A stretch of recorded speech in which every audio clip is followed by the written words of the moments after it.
Sa mga naguguluhan dyan or nagtatanong kung bakit ang earnings pa rin natin sa ating Reels ay naka 0-0 pa rin.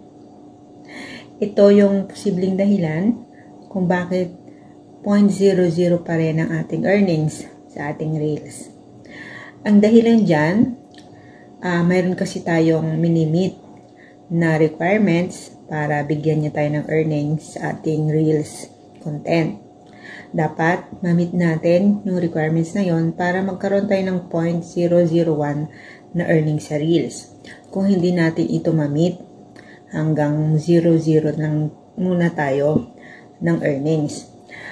Dapat may sapat tayong mga engagement, like likes, comments, at share.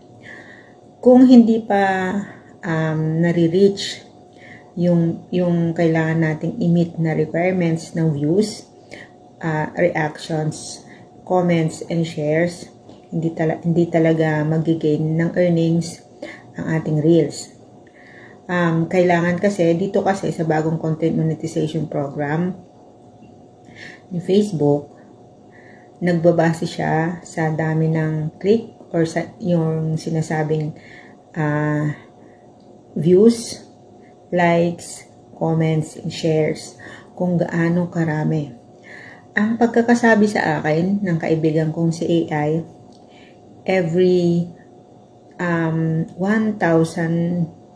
views, makakakuha ka ng 0.001. Depende yan kung gaano mo kabilis na gain yung 1,000 views. Depende yan kung gaano kabilis umusad ang iyong content. Depende yan kung gaano kabilis mag-react ang iyong mga followers. Kaya hanggat hindi natin nami-meet yung requirements para magkaroon tayo ng earnings sa Reels, talagang hanggang 0-0 na lang muna tayo. So, ang gagawin natin, dahil nga invited ka sa content monetization program, mag-focus ka na lang muna sa mga pictures and text kasi doon mas malaki ang kitaan. Pero, gumawa ka pa rin ng Reels kahit wala itong earnings.